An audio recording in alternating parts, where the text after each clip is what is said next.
Good afternoon. Before I begin, I have two questions for the room. How many of you have heard of Paulo Freire before? Raise your hand if you have. Paulo Freire. All right. And how many of you have heard about Go for Chacha? One, two. All right. Not many, but today we are going to learn about Go for Chacha and Baharia Para. And we have two lovely members from Grow Your Reader Foundation. And without these people, we wouldn't be discussing a paper today. So I want to acknowledge the real knowledge producers over here. And as you can see from the slide, there's absolutely no names over here. Why? Because, this is a Decolonizing Education Conference, right? We are only providing a platform and we are only framing the paper, the study. So, can you go to the next slide? Okay. So these are the people who made this paper possible. Gofur Chacha, Salim Ahmed, Nusrat Priya, Sabia Jahan, and we have Orna over here. Without these people, again, the school wouldn't see the reality of the day. Can you go to the previous slide? This slide. So the picture over here is a little broken. It doesn't look as nice, but Agamir School looks amazing if you actually see it from the evening backdrop. When you think about the school of future, I want you to close your eyes and imagine, what do you see in that school? Possibly artificial intelligence, adaptive technology, smart classrooms, perhaps robots.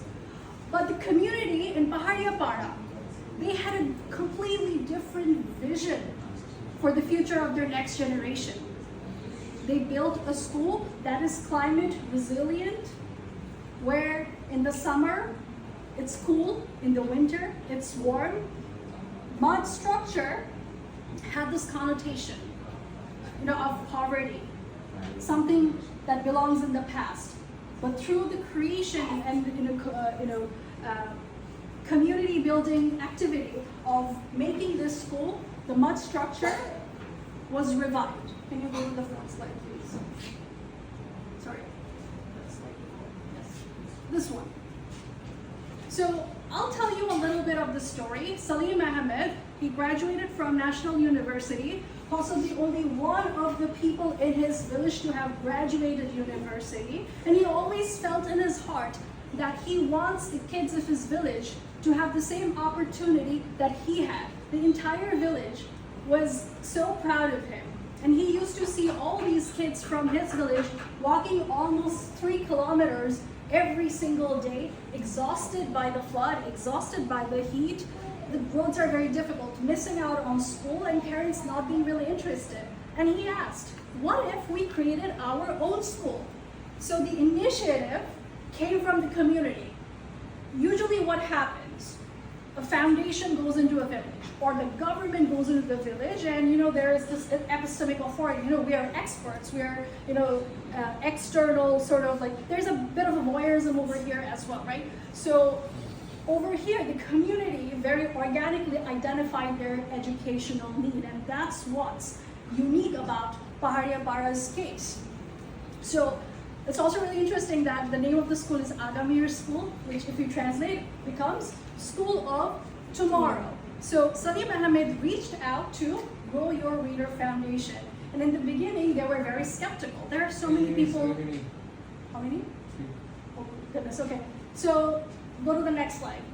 Okay, so I'll rush through this because my team member, he will also, make some remarks. So Ferry Smith, Santos Fricker, McNoll and Walsh, you probably have read some of these authors. They help us think about what decolonization could look like in practice.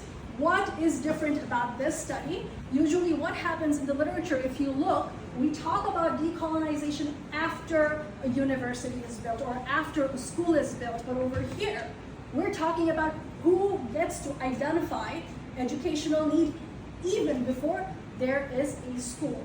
So next. So qualitative case study, I don't think we need to go through the methods. Next. All right, so these are some of the key findings, right? Educational space, for example, I'll focus on this, which was really a very striking finding over here. The community members designed their own school on the ground with their finger and with sticks. There was absolutely no drawing. Usually what happens, an architect comes, then draws the school, there's a design, a school is built. Over here it's very different. Community consultation happened through a SALT approach, stimulate, articulate, learn, transfer. So there was no traditional needs assessment.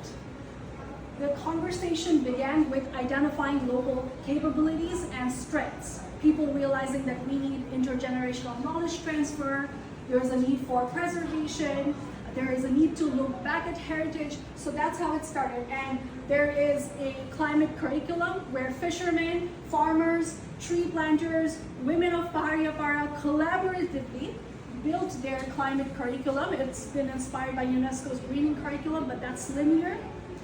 Now, Sadia Appa was giving this example about how, there are different waste management assignments in different schools, but over here, they're really set on cultivating and creating circular practices and habits among students. Next.